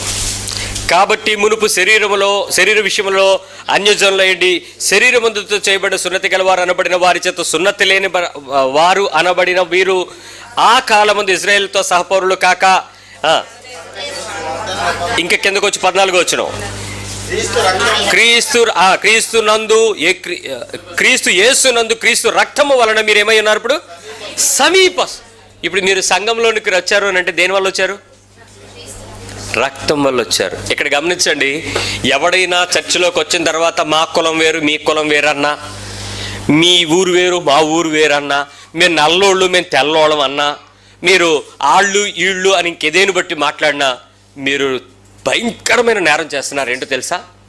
యేసుక్రీస్తు వారి రక్తముతో కొనిన సంఘానికి వ్యతిరేకమైన పని చేస్తున్నారు.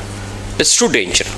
ఎట్టి పరిస్థితుల్లో కుల రాజకీయాలు, మత రాజకీయాలు, సంస్కృతి పద్ధతి చొప్పున కానీ, ఏ ప్రాంతీయత చొప్పున కానీ సంఘాలు ఏర్పాటు చేయబడకూడదు. రెడ్డిల సంఘం, కాపుల సంఘం, ఎస్సీల సంఘం, కమ్మోల సంఘం, ఎట్టి పరిస్థితుల్లోనూ అలాంటి దానిలో దేనిలో నువ్వు ఉన్నా నువ్వు ఇంకా రక్షించబడిన పెద్ద పాపివి. గుర్తుపెట్టుకో. ఈ పాస్ గారు చౌదరీస్ అయితే అందరూ చౌదరీస్ అందరూ అక్కడ చేరడం, ఇలాంటి చెత్త పనికి పని చేయమాకండి. బైబిల్ ఒప్పుకొని పని. ఆయన రక్తము ద్వారా ఉద్భవించినది సంఘము. కాబట్టి ఆయన రక్తము ద్వారా మనం ఏం చేయబడ్డామట? ఐక్యపరచబడ్డాం. నేను ఇప్పుడు ఈ ఒక సంఘంలో ఉన్నాను.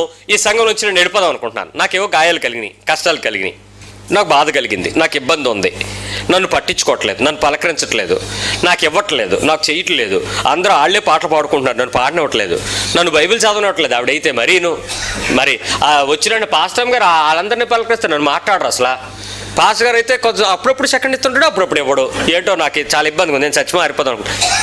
దేని నుంచి సపరేట్ అవుతున్నావు తెలుసా? నువ్వు from the blood of Christ. క్రీస్తు రక్తంలో నుంచి నువ్వు బయటకు వెళ్తున్నావు, జాగ్రత్త. యేసుక్రీస్తు రక్తపు కాపుదలలో నుంచి నువ్వు బయటకు వెళ్తున్నావు, జాగ్రత్త. యేసు రక్తము వ్యతిరేకంగా నువ్వు పనిచేస్తుంది, నీ జాగ్రత్త. ఆయనేమో సంఘాన్ని ఐక్యపరచాలనుకుంటున్నాడు, నువ్వేమో సంఘాన్ని సపరేట్ చేద్దాం అనుకోండి. ఇక్కడ మీలో కొంతమంది ఇలాంటి సిలువకు శత్రువులు కొంతమంది ఉన్నారు. అవునా కాదా నేను రుజువు చేస్తాను చూడండి. మీకు బాగా కోపం వచ్చినప్పుడు చర్చకు వస్తారా, మానేస్తారా? చెప్పండి, వస్తారా? టీవీ సుఖంగా ఉంటుంది కదా ఆ టైంలో. చిన్నారి పెళ్లి కూతురు, అక్క చెల్లి, అన్న తమ్ముడు, బావ బామ్మరిది, ఈ రెండో పెళ్లి గొడవలేగా ఉండేవన్నీ. ఆడు కూర్చుని మీరు చూసే సీరియల్ అన్నీ. ఆ టైంలో ఏం చేస్తుంది అర్థం కాకపోయినా హిందీ సీరియల్ చూశాడు. ఏమనంటే నేషనల్ జియోగ్రఫీ జ్ఞానం. నీ జ్ఞానము నిన్ను నరకాన్ని తీసుకుపోద్ది. సంఘానికి రక్తానికి వ్యతిరేకంగా ఎవడు పని చేయమన్నాడు? మా ఆయన తిట్టేశాడండి, అయితే చచ్చి మానేస్తుంది. మీ ఆయన తిడితే చచ్చి మానేయడం ఏంటి? యేసుక్రీస్తు సంఘానికి వ్యతిరేకంగా, రక్తానికి వ్యతిరేకంగా పనిచేసే అధికారం నీకు ఎవడిచ్చాడు? ఆయన రక్తంతో నిన్ను కొన్నాడే. నువ్వు ఎవరికి సంబంధించిన సభ్యురాలువి? ఆయన రక్తంతో ఆయన సంఘానికి సంబంధించిన సభ్యురాలి.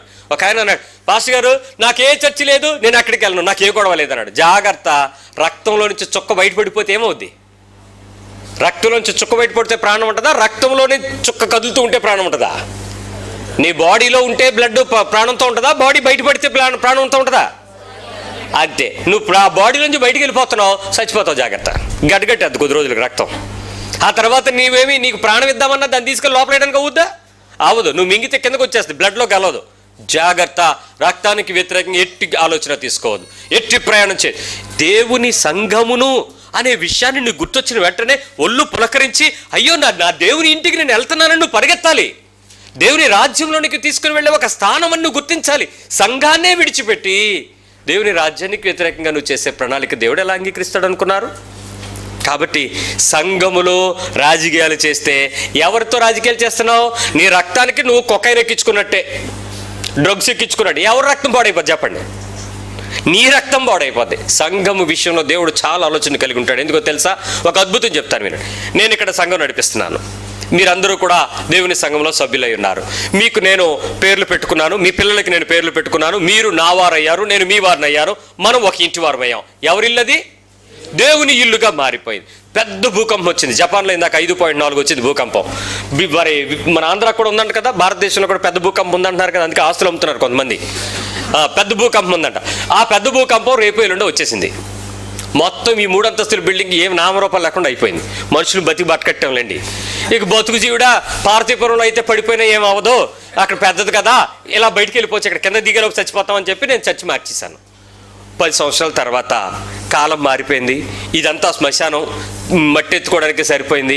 ఎవరు ఇక్కడ ఉండట్లేదు. ఎందుకంటే మళ్ళీ హెచ్చరిక జారీ చేశారు. ఏంటంటే ఏ టైంలోనైనా మళ్ళీ దీనికి మించి 10.2 రెట్లు ఎక్కువ సునామీలాగా భూకంపం వస్తే జాగ్రత్త అని. ఇంకెవరైనా ఉంటాడు ఇక్కడ? ఎవడు పార్కులు అమ్మడు కూడా, బీచ్ అమ్మడు కూడా తిరిగి పారిపోతారు. సొంత ఇళ్ళకే వెళ్ళిపోయాం. యోదావారు కొండలకి పారిపోయాం. ఒక 20 సంవత్సరాల తర్వాత మీరు ఎక్కడో సెటిల్ అయ్యారు, నేను ఎక్కడో ఉన్నాను. అప్పుడు గడ్డాలు మీసాలు పళ్ళు ఊడిపోయి రాలిపోయి మారిపోయింది. ఒకడు వచ్చాడు ఇక్కడికి, ఇక్కడ చర్చి నడిపించేదట కదండి అని అడుగుతాడు. అడగడా? ఉందా చర్చి? మరి ఎందుకు అడుగుతున్నాడు? 100 సంవత్సరాల తర్వాత అయినా ఒకడొచ్చి చర్చ్ ఇక్కడ జరుగుదంట అని మాట్లాడతాడు. అది సంఘం యొక్క విలువ. It will never disappear, nobody can arise. Board ఉండదు, మనిషి ఉండడు, బిల్డింగ్ ఉండదు, మనుషులు ఉండరు. కానీ సంఘం ఎక్కడ ఉందన్న విషయం మాత్రం ఒకడొచ్చి 100 సంవత్సరాల తర్వాత గుర్తు చేయగలడు. ఎందుకో తెలుసా? ఆయన రక్తంతో ముద్ర అది. కాబట్టి దాన్ని చెడగొట్టాలని కానీ, చెరపాలని కానీ, మొక్కలు చేయాలని కానీ, వింగ్స్ ఏర్పాటు చేయాలని కానీ, ఏది చేసినా రక్తభేది అంటే అది క్యాన్సరు. దానివల్ల ఎవరికి నష్టం? వ్యక్తిగత ప్రాణానికి నష్టం. సంఘానికి ఎప్పుడు నష్టం కలగదు, జాగ్రత్త. అందుకే సంఘము నుంచి విడిపోవడం కానీ, సంఘము నుంచి దూరం అవడం కానీ, రక్తము నుంచి సపరేట్ చేయడం కానీ, రెండు కూడా మనకి అవకాశం లేని పనులు. సపరేట్ చేయడానికి వీలు పడదు, సపరేట్ చేసే పద్ధతి మనకి లేదు. 4వ విషయంకి వద్దాం. ఇది చాలా విచిత్రమైన విషయం. మీరు నమ్ముతారో నమ్మరో కానీ మరి బైబిల్ ఉంది కాబట్టి చూపిస్తాను మీకు. మార్క్స్ వార్త 16:16, mark 16:16, which it's a general common calling for every one. 16:16, నమ్మి బాప్తిస్మం పొందినవాడు రక్షించబడును, నమ్మని వానికి. Right. Baptism and salvation cannot be separated. బాప్తిస్మము మరియు రక్షణ రెండు సపరేట్ చేయలేరు. బాప్తిస్మము మరియు రక్షణ. నమ్మి బాప్తిజం పొందినవాడు, నమ్మకుండా బాప్తిజం పొందనివాడు, నమ్మి బాప్తిజం పొందనివాడు, నమ్మి బాప్తిస్మం పొందనివాడు ఏమవుద్ది? రక్షించబడతాడా? రక్షించబడ్డాను అని నువ్వు చెప్పాలి అని అంటే నీ జీవితంలో ఈ రెండు నడవాలి. ఏంటి? బ్యాప్టిజము, సాల్వేషను. ఇంగ్లీష్లో భలే మంచి పదాలు. బ్యాప్టిజం అంటే నీటిలో ముంచబడి మరణించి తిరిగి క్రీస్తులో నుంచి తిరిగి లేవడం. సాల్వేషన్ అంటే నువ్వు రక్షించబడ్డావని ముద్ర కలిగి ఉండడం. చాలామంది ఇక్కడ ఎలా ఉంటారంటే, ఇక్కడ చాలామంది వచ్చేవాళ్ళు యేసు ప్రభు అంటే ఇష్టం, ఆలివ్ గ్రీన్ అంటే ఇష్టం, చర్చ్ అంటే ఇష్టం. వస్తారు, ప్రార్థన చేయించుకుంటారు, ప్రార్థన చేసుకుంటారు, వెళ్ళిపోతారు. ఎవరైనా అడిగారు, మాకు ఆలివ్ గ్రీన్ గారు తెలుసు, మేము చర్చ్కి వెళ్తాం, అప్పుడప్పుడు ప్రేయర్కి వెళ్తాం అంటారు. రక్షించబడ్డోళ్ళేనా? వాళ్ళు రక్షించబడ్డోళ్ళేనా? ఎవరైతే బాప్తిజం తీసుకుంటారో వాళ్ళే రక్షించబడి. బాప్తిజమానికి అంత విలువ ఉందా అంటే ఉంది. బైబిల్ చెప్తుంది నమ్మి బాప్తిజం తీసుకుంటేనే రక్షణ. నమ్మకుండా బాప్తిజం తీసుకుంటే మళ్ళీ జాగ్రత్తగా నా మాటలు ఏం మెలికి లేదు, కొంచెం ప్లెయిన్గా వినండి. నమ్మకుండా బాప్తిజం తీసుకుంటే, నమ్మకుండా బాప్తిజం ఏమవుద్దో చెప్పండి. నమ్మి బాప్తిజం పొందినవాడు ఏమవుతాడు? అంతే. ఆ తర్వాత ఆలోచించకండి, శిక్షల గురించి ఆలోచించకండి. యేసు ప్రభువు శిక్షించడానికి రాలేదు, రక్షించడానికి వచ్చాడు. ఇప్పుడు నమ్మి బాప్తిజం పొందితే రక్షణ, నమ్మకుండా కూడా బాప్తిజం పొందితే. చాలామంది ఏం చేస్తారు తెలుసా? వాళ్ళ అమ్మ వెళ్తుంది, వాళ్ళ అమ్మతో పాటు వీళ్ళు కూడా వెళ్తారు. పాస్టర్ గారు అంటారు, 29 ఒకడైతే 30 వచ్చారా ముంచేస్తానంటే ఆడ వెళ్ళిపోయి మునిగిపోతాడు. గుంపులో అయిపోయి గమాలియలు మునిగిపోయి లేచిపోయాడు. నెక్స్ట్ ఏమవుద్ది? ఇప్పుడు ఆడు నమ్మాడా నమ్మలేదా? నమ్మలేదు. మరి రక్షణ విలువ ఉంటుందా ఉండదా? ఉండదు. జీవితంలో ఎప్పుడు గుర్తుపెట్టుకోండి, నమ్మకము అనేది ఒక పక్కన నిలబడితే బాప్తిస్మము పొందుట ద్వారానే నీవు సంపూర్ణమైన రక్షణ అనుభవంలోకి నడిపించబడతావు. ఇక్కడ కొంతమంది, ఒక సిస్టర్ గారు నాకు ఏం చెప్పారంటే, పాస్టర్ గారు బాప్తిస్మం తీసుకోవాలని ఎన్నిసార్లు దేవుడు నాతో మాట్లాడుతున్నాడు, నేను ఐఎమ్ రెడీ, ఇప్పుడు వచ్చేస్తే నేను బాప్తిజం చేస్తాను, మీరు ఇచ్చేస్తే నేను తీసేసుకుంటాను. ఒకే ఒక విషయంలో బాప్తిజం తీసుకోవడానికి వెనకాడుతున్నాను. ఏంటనంటే బొట్టండి అంది. బింది బొట్టు వల్ల బాప్తిజం తీసుకోవట్లేదని. ఏమ్మా అని అడిగాను. అంటే నాకు అదంటే ఇష్టం అండి అంది. పెట్టుకో ఇచ్చాను. బైబిల్లో బాప్తిజం నియమాల పుస్తకాలు ఏం లేవు కదా. ఏంటి? బొట్టు పెట్టుకోకూడదు, నగలు వేసుకోకూడదు, లేకపోతే ఇలా ఉండకూడదు, అలా ఉండకూడదు, ఏమైనా ఉందా? నమ్మి. కండిషన్ చెప్పండి. నమ్మిన తర్వాత నువ్వేం చేయాలో నువ్వు చేసుకో. ఇందాక నేను చెప్పానే, వాక్యము పరిశుద్ధాత్మదేవుడు కలిసి వాళ్ళు పనిచేసినప్పుడు నీ లోపల అది జరుగుద్ది. ఉంచాలా, తీసేయాలా, ఒకటి పెట్టుకోవాలా, ఇంకెక్కడైనా పెట్టుకోవాలా అన్నీ. ఇక్కడ వరకు వచ్చినోడికి ఎక్కడ ఉంటుంది, ఇక్కడికి వచ్చిన తర్వాత ఎక్కడ ఉంటుంది. నాకు ఇక్కడ మీరందరూ నన్ను చూస్తారు, నా 2 కళ్ళే కదా మిమ్మల్ని అందరూ చూసేది. ఇదేంట్రా బాబు, ఇందాక వచ్చినప్పుడు మా అమ్మగారు పాటలు పాడిన తర్వాత చెప్తాను, అమ్మాయి వాళ్ళ సిస్టర్ గారు కొత్తగా వచ్చారు చూసావు కదా, ఆవిడ కోసం నువ్వు ఈ విషయం ప్రార్థన చేయని చెప్తే, అదేంట్రా బొట్టు ఉంది కదా, బొట్టు లేదు. ఎందుకంటే ఆవిడ ఉన్నప్పుడు బొట్టు ఉంది, నేను వచ్చినప్పుడు అరగంటలో మార్పు జరిగింది. బాప్తిస్మం చాలా విలువైంది, బొట్టు కాదు. నువ్వు వేసుకునే బంగారం కాదు, నీ తలకు పూసుకునే రంగు కాదు, నీ జీవితం ముఖ్యమైనది దేవునికి. బాహ్య వేషాలు ఎన్నైనా వేయండి, అయ్యి ఒక సమయంలో విడిచిపెడతారు, మీకు తెలిసిపోద్ది. అవన్నిటి మీద మీకు జయం కావాలని మీకు తెలిసిపోద్ది. నేను మాట్లాడిన మాటలకు విమర్శించబడద్దు. ప్రభు దగ్గర మీరు వదిలేసేయండి. ప్రభు నువ్వు ఒప్పిస్తే కదా నేను ఫ్రీ అవుతానంటే, అప్పుడు దేవుడు నీ జీవితంలో కార్యం చేసినప్పుడు వాటన్నిటిపై విషయం, వస్త్రాలు, అలంకరణ, అందము, మరి విపరీతమైన మిగిలిన విషయాలని వాటి మీద ధ్యాస పెట్టి దేవునికి దూరం అయిపోతే ఎవరికి నష్టం? మనకే నష్టం. వ్యక్తిగత జీవితం ఎప్పుడు నష్టపోవాలని పరిశుద్ధాత్ముడు కోరుకోడు, ప్రభు కోరుకోడు, వాక్యం కోరుకోదు. నువ్వు రక్షించబడాలి. అందుకే ఈ విషయాన్ని గుర్తించండి. ఎప్పుడూ కూడా నీ అంతరంగ జీవితంలో అపోస్తల కార్యాలు చూడండి 2వ అధ్యాయంలో 38వ వచనంలో కూడా వాళ్ళు ఇందాక మనం చదివిన వాక్యంలో ఉంది. ఆయన ఏమన్నాడు? మారు మనసు పొంది పాపము క్షమించబడుట నిమిత్తము ఖచ్చితంగా చెప్పాడు. ఏమని? పరిశుద్ధాత్మదేవుని మీకు పొందాలన్నా, పాపం క్షమించబడాలన్నా, అసలు బాప్తిజం అంటేనే పాపాలు క్షమించబడటం అనే అనుభవం. యేసుప్రభు నమ్ముతానండి అని చెప్పేసి నువ్వు బాప్తిజం తీసుకోనంటే ఎలా అవుతుంది? సో బ్యాప్టైజ్ అవటానికి సిగ్గుపడక్కర్లేదు, కంగారు పడక్కర్లేదు. క్రీస్తు ఎట్టి పరిస్థితుల్లోనూ బాప్తిజమానికి, సాల్వేషన్కి, రక్షణకు లింక్ ఉంది. ఆ లింక్ని సెపరేట్ చేసి ప్రయత్నం చేయకండి, అవ్వదు. నెంబర్ 5, 5వ విషయం చెప్తాను. ఇది కూడా ఇందాక నేను చెప్పిన విచిత్రమైన విషయమే. 2వ పేతురు పత్రిక 1వ అధ్యాయంకి రండి. ఈ కండిషన్ కొంచెం క్లాస్తో కడి ఉంటుంది, కొంచెం కంగారు పడకుండా విందాం. 2 పీటర్ 1, 5వ వచనం. ఆ హేతువు చేతనే 2వ పేతురు 1వ అధ్యాయము 5 నుంచి మీరు చదివినట్లయితే, ఆ హేతువు చేతనే మీ మట్టుకు మీరు పూర్ణ జాగ్రత్త గలవారై మీ విశ్వాసమునందు సద్గుణము, లిస్ట్ అంతా పెట్టాడు ఇక్కడ. అయిపోయిందా? 11వ వచనంకి రండి. మీరు ఇట్టి క్రియలు అంటే ఏంటి? 5 నుంచి 11 మధ్యలో ఉన్నటువంటి 6, 7, 8, 9, 10 వచనాలను చూసుకున్న తర్వాత మీరు అలాంటి క్రియలు చేయవారైతే ఎప్పుడునూ తొట్టిల్లరు. అలాగున మన ప్రభువును రక్షకుడైన యేసుక్రీస్తు యొక్క నిత్యరాజ్యంలో ప్రవేశం మీకు కొద్దిగా అనుగ్రహించబడును. కొద్దిగా కాదా? సమృద్ధి అంటే కొద్దిగా అంటే, నేను ఉదాహరణ చెప్పాలంటే, సమృద్ధి అంటే నెల మొదటి వారాలు, కొద్దిగా అంటే నెల ఆఖరి వారాలు. ఏమవుతుంటాయి? సమృద్ధికి కొద్దికి తేడా తెలిసిపోతుంది కదా. అప్పుడు పరలోక రాజ్యంలో సమృద్ధి అయిన ప్రవేశం దొరకాలంట. అంటే ఏంటంటే, which it cannot be separated. Is Christian life and eternal life cannot be separated. క్రైస్తవ సంఘ జీవితము, నిత్యరాజ్యము యొక్క జీవితము రెండు సపరేట్ చేయడానికి అవ్వదు. ఇది జాగ్రత్త. అంటే మీరు అనుకోవచ్చు, ఆఖరికి దొంగోడు ఉన్నాడండి, నిజంగా మోస్ట్ భూమి మీద బాగా లక్కీయెస్ట్ ఫెలో ఎవడో చెప్పండి? భూమి మీద బాగా లక్కీయెస్ట్ ఫెలో దొంగడు, సిలువ మీద దొంగడు. ఎందుకు?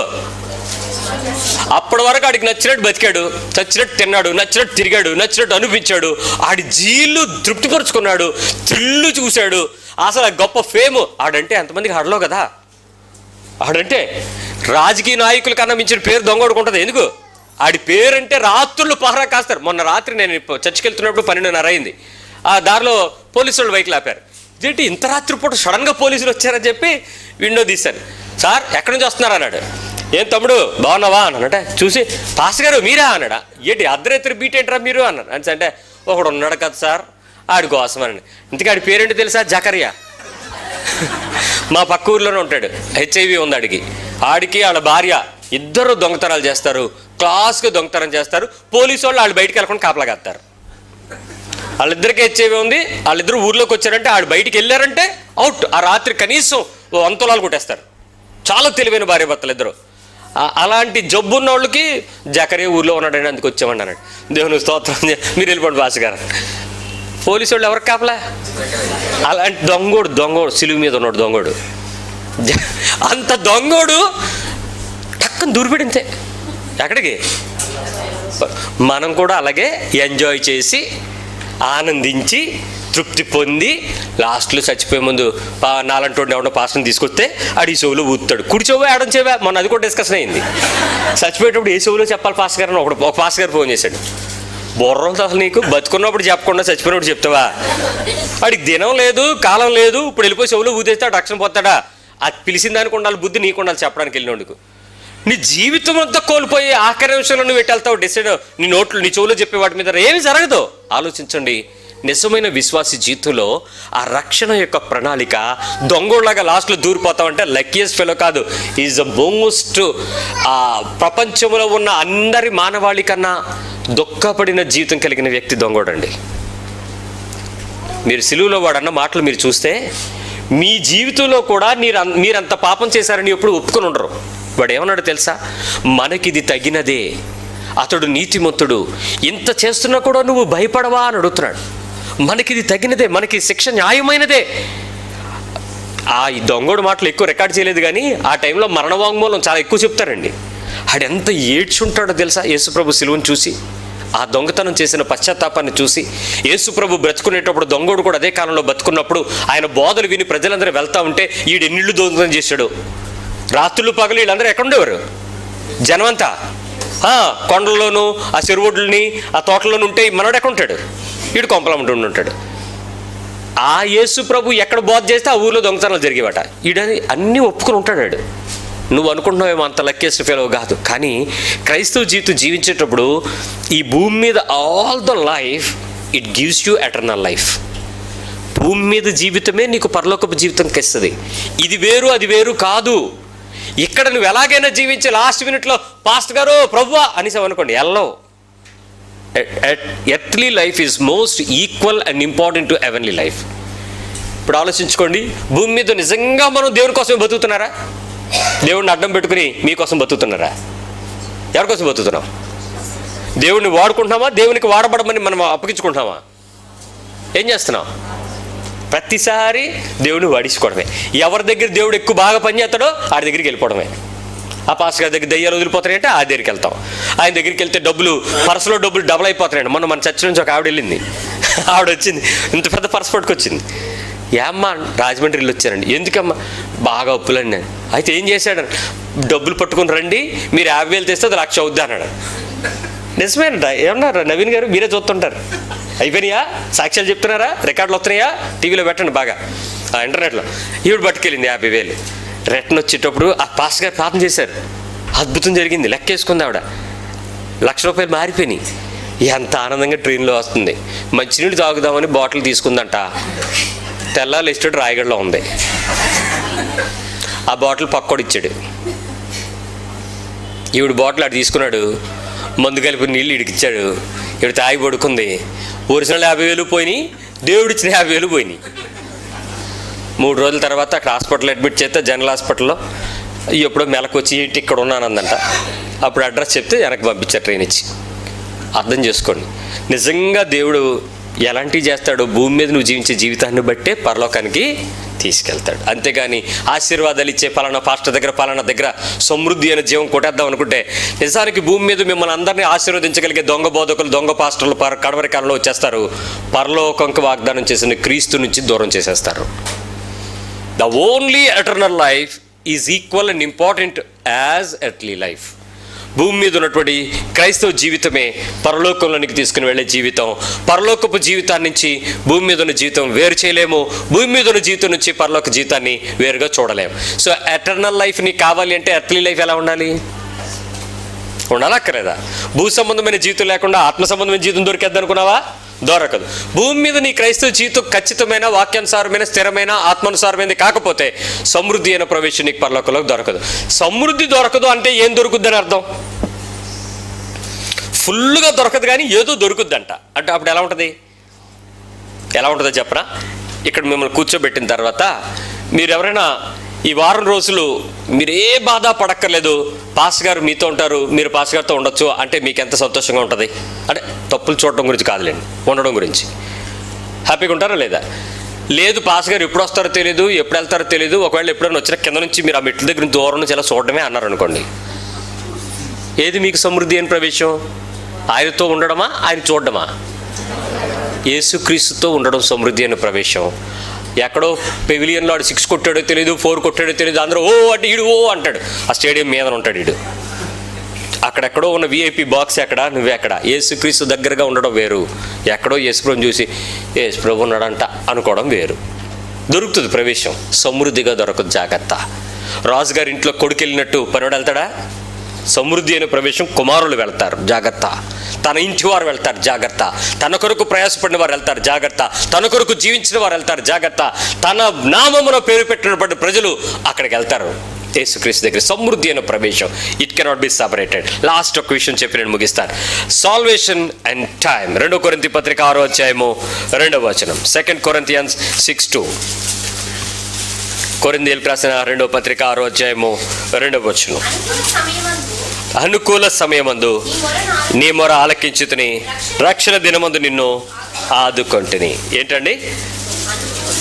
అనుకూలమైన సమయము, రక్షణ దినము. ఇక్కడ ఏంటంటే నీ రక్షణకు అనుకూలమైన సమయం ఉంది. అది ఇప్పుడే కావచ్చు, రేపే కావచ్చు, ఈ క్షణమే కావచ్చు. టైంని, నీ రక్షణ దినాన్ని సపరేట్ చేయలేవు. సమయాన్ని, రక్షణను విడుదల చేయలేం. ఏమండి, మీరు అనుకోవచ్చు, ఏ టైంలో చేసే ప్రార్థన దేవుడు బాగా వింటాడు చెప్పండి.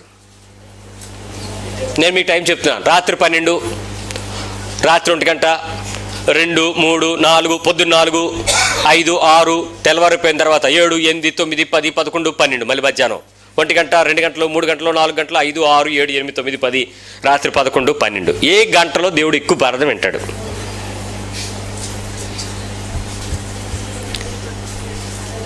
ఇదేం కోటి రూపాయల ప్రశ్న కాదు.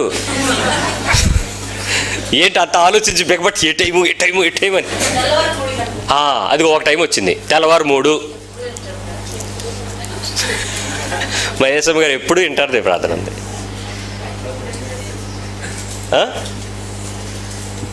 నేడే అనుకూల సమయం ఆయన ఏమంటున్నాడు? అనుకూల సమయం ఉంది నీ మొర. ఎవరికి అనుకూలం? ఆయనకే, నీకా? నీవు ఎప్పుడు మొర్ర పెడతావా అని అంటున్నాడు తప్ప 3, 4, 6 అన్నదే పెద్ద విషయమేం కాదు. అయితే నీకు 3 గంటల నుంచి 6 గంటల వరకు చేస్తే ఏం జరుగుద్ది అని అంటే, మామూలుగా నువ్వు లేచి చేసేటప్పుడు ఉండేటువంటి సమస్యల గుర్తింపుకి ఆ టైంలో నీకు దేవునికి మధ్యన ఉండే కనెక్షన్ కొంచెం ఎక్కువ పెరుగుద్ది, అంతే తప్ప వినడానికి ఉన్నటువంటి దేవులు ఇప్పుడు కూడా వినడానికి ఉన్నట్లు నా చెవులేమి మందము కాలేదని చెప్తున్నాడుగా. All the time he wants to hear the voice. విషయం ఏంటంటే, ప్రార్థన చేస్తున్నావు లేదన్నది ముఖ్యం, కానీ ఎన్ని గంటలు చేసావు, ఏ గంటలు చేసావు అనేది పెద్ద ముఖ్యమో కాదు. శోధించబడేటప్పుడు నీకు నిజంగా అన్నీ ఉన్నాయి అనుకోండి, ప్రార్థన చేస్తావా? సుఖంగా ఉన్నప్పుడు మెడ మీద ఫుల్గా పడిపోతూ భారం అన్నాడు, తెల్లారు బయటికి చూద్దాం అన్నాడు, అప్పుడు ప్రార్థన నువ్వు చెయ్యక్కలే, గుడ్లు కట్టేసినా చేసేస్తుంటుంది లోపల. ఆత్మ నీ మనపక్షంగా విజ్ఞాపన చేయొచ్చు, వచంప సఖ్యం కానీ మూలుగులతోనూ భాషలతోనూ. ఎన్ని ప్రార్థనలు వినపడతాయో. అప్పుడు నీకు ఎవరిని కనపడిన కళ్ళుతో కూడా చెప్పేస్తావు ప్రార్థన చేయని. నీ జీవితంలో గుర్తుపెట్టుకో, సమయాన్ని దేవుడు నీ రక్షణని వేరు చేయలేడు. అందుకే అనుకూల దినం ఎప్పుడంటే నేడే, వెంటనే, తక్షణమే, ఇమ్మీడియట్. నీకు ఎప్పుడు ప్రాబ్లమ్స్ వెంటనే నువ్వు ప్రార్థన చేయడం నేర్చుకో. నాకు ఉదయకాలం ఒక సంఘటన జరిగినప్పుడు బాగా కోపం వచ్చి, అందరూ నా వైపు చూడండి, బాగా కోపం వచ్చి తిట్టాలనిపించిందండి. వాళ్ళని చెడమడి తిట్టేద్దాం అనిపించింది. వెంటనే నేను అడిగాను, ప్రభా ఆడు ఏడిసేలాగా తిట్టడానికి సహాయం చేయని అడిగాను. నా ఆత్మ ప్రార్థన, ఆడు ఏడిచేలాగా నేను తిట్టాలి, ప్రార్థన చేయాలి. అయితే నువ్వు తిట్టకుండా ఉన్నాడు, ఏడిపిస్తాను చూడనండి. అదేడు ప్రభా, నేను తిట్టకపోతే ఆడలాగా ఏడుస్తాడు అన్నాడు. అంటే నువ్వు నోరు మూసుకునుండు, ఆడు నోరు తెరుస్తాడన్నాడు. చెక్ చేస్తాను, నీకు నాకు సవాలన్న. ఎవరితో మాట్లాడకపోతే ఎవరితో మాట్లాడతావు? తండ్రితో కాకపోతే పిల్లవాడు ఎవరితో చెప్పుకుంటాడు? నీకున్న స్వేచ్ఛ, స్వాతంత్రం ఎవరి దగ్గర ఉంది? నీ తండ్రి దగ్గర ఉంది. You can speak. నీకు కోపం వచ్చినా, నీకు ఆయాసపడినా ఎవరి దగ్గరికి వెళ్తావు? తండ్రి దగ్గర. తప్పతే బయట దగ్గర చెప్తే చీప్ చేసేస్తారు. ఆయన ఒక్కడే నా మాట వింటాడు, నా మొర వింటానని చెప్పాడు. అయిపోయి చూస్తాను, నిమిషం టైం ఇస్తున్నాను. మళ్ళీ టైం కూడా నేనే, నిమిషం టైం ఇస్తున్నాను అనేసి ఇలా వెనక్కి తిరిగాను. సార్ అన్నాడు. ఏమన్నాడు? సార్ నేను తప్పు చేశాను, క్షమించండి సార్ అన్నాడు. నేను అన్నాను, ప్రభా నోటితో మాట్లాడుతున్నాను, కళ్ళ నీళ్ళు రావట్లేదా? డిమాండ్ అంటే ఏడుస్తాడు, ఒక నిమిషం ఉండాలి, లోపల కనపడుతుంది, ఏడుస్తాడు, ఒక నిమిషం ఉండాలి. ఒక్క నిమిషంలో ఉన్నాడు. వెనక్కి తిరిగి వచ్చాడికి పక్కన కాలు దగ్గర కూర్చున్నాడు. ఏంటి కింద కూర్చున్నాడు? లేను, బర్ర కారిపోతాం. నాకు తెలిసిన ట్యాప్ ఆడి ఏడిస్తే వచ్చిన ఏడుపు కాదు, ఆయన ఏడిపిస్తే వచ్చిన ఏడుపు. కొంతమంది కొంట చూడండి, ఎవడో తిడితే ఏడ్చిన ఏడుపుకి దేవుని దగ్గర ఏడిచిన ఏడుపుకి తేడా ఉందా లేదా? అది కన్నీరు వస్తుంది, దీనికి శివుడు వస్తుంది. ఎందుకు? ఇది నీ లోపల ఎమోషన్స్ ఉంటాయి, దానికి ఏముండదు. పరలోకం గురించి నీకు తెచ్చిన తెరుపు, ఆ కన్నీరు దేవుని పక్షంగా ఏడుస్తాం. అడి ఏడుస్తున్నాడు. నాకు సౌండ్ అయిపోయింది. ప్రభువా నన్ను తిట్టకుండా నువ్వు చేసినందుకు నువ్వు చాలా గొప్పడవే అంటే, నీ ప్రార్థన నేను విన్నాను కదా. ఓకే, నాతో ఎవరన్నా అలాంటి పని చేస్తారా? తిట్టాలనుకున్నా, తప్పు చేయాలనుకున్నా, ప్రభువా ఆ తప్పు కరెక్ట్గా చేసేలాగా ప్రార్థన చేయండి. నాకు సహాయం చేయని అడగండి. ఏ తప్పు అయినా నిజంగా ఓ పాపమే చేయాలి, ప్రభా పాపం చేద్దాం అనుకుంటున్నాను, నువ్వు మాత్రం నాకు హెల్ప్ చేయాలని చెప్పు. ఇప్పుడు ఏం చేస్తాడు ఆయన? అనుకూల సమయంలో నీ మొర్రా వినేస్తాడు. ఆ టైంలో చెయ్యం. చేస్తే నీ కోరిక తీరదు కదా, నీ బాధ బయటకు వెళ్ళదు కదా. పాపము చేయటానికి అపవాదికి అప్పగిస్తాడు. జాగ్రత్త, ప్రార్థన చేయకపోతే సాతానికి అప్పగిస్తాడు. నీ ప్రార్థన వినే దేవుడు ఉన్నప్పుడు ఆయన సహాయం ఎందుకు తీసుకోవు? Unique help immediate. God cannot be separated. అపోస్తుల కార్యాలు 24:25.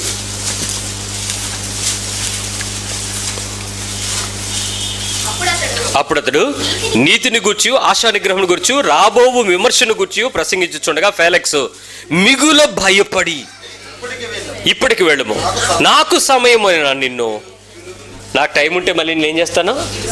ఖచ్చితంగా మాట్లాడేటప్పుడే రక్షణకు సంబంధించిన మాట నీ టైము కలిసి ఉంటాయి.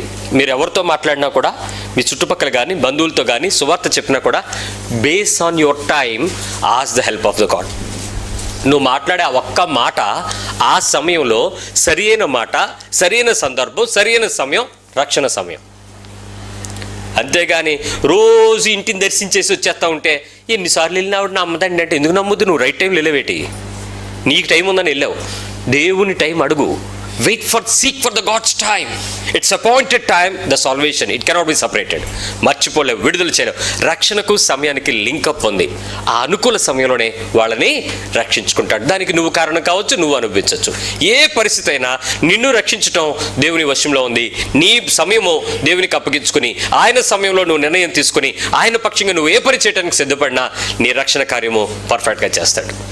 Any problem God can deal. దేవునికి స్తోత్రం చెప్దాం. ఒకసారి నీ హృదయాన్ని గుర్తు చేసుకో. ఆఖరిగా ఒక చిన్న విషయం చెప్పేస్తాను. శ్రమలు ఆశీర్వాదాలు సపరేట్ చేయలేమండి. ఏంటండి? ఒకసారి మీ పక్కన చెప్పండి. శ్రమలు ఆశీర్వాదాలని సపరేట్ చేయలేము. ఎవరికి ఎక్కువ శ్రమ ఉంటుందో వాళ్ళకి ఆశీర్వాదాలు ఎక్కువ. ఎవరికి ఎక్కువ ఆశీర్వాదాలు ఉంటాయో వాళ్ళకి శ్రమలు అంత ఎక్కువ తెచ్చుకుంటారు ఆటోమేటిక్గా. కానీ విషయం ఏంటో తెలుసా? నేను శ్రమ పడుతున్నాను కాబట్టి తగ్గించేయండి అన్నాం అనుకోండి, ఆశీర్వాదాలు ఏమవుతాయి? తగ్గిపోతాయి. శ్రమ పడడానికి నాకు వచ్చింది తీసేది కానీ భరించడానికి శక్తి ఇవ్వండి అని అడగండి, అప్పుడు ఆశీర్వాదాలు ఏమవుతాయి? భరించలేనని ఎక్కువ వస్తాయి. It cannot be separated. చాలామంది అనుకుంటారు ఇవి తగ్గిస్తే ఎలాగొకలా దూరిపోదాం. అచ్చచ్చే, ఎలాగొకలాగా ఎంత ఎక్కువ పడ్డావో అంత ఎక్కువ మోసుకునేంత నీ జీవితానికి ఇవ్వడానికి ఆయన ఇష్టపడతాడు. మరి విశ్వాసం ఉంచుదాం. దేవుడు సెపరేట్ చేయలేని విషయాలు నీతో చెప్పాడు, అది సెపరేట్ అవ్వకుండా చూసుకోండి. ఎందుకంటే చాలామంది వేరువేరుగా చూస్తున్నారు, అవి చేసుకోవడానికి ఇష్టం లేదు ఆయనకి. ప్రార్థన చేద్దాం.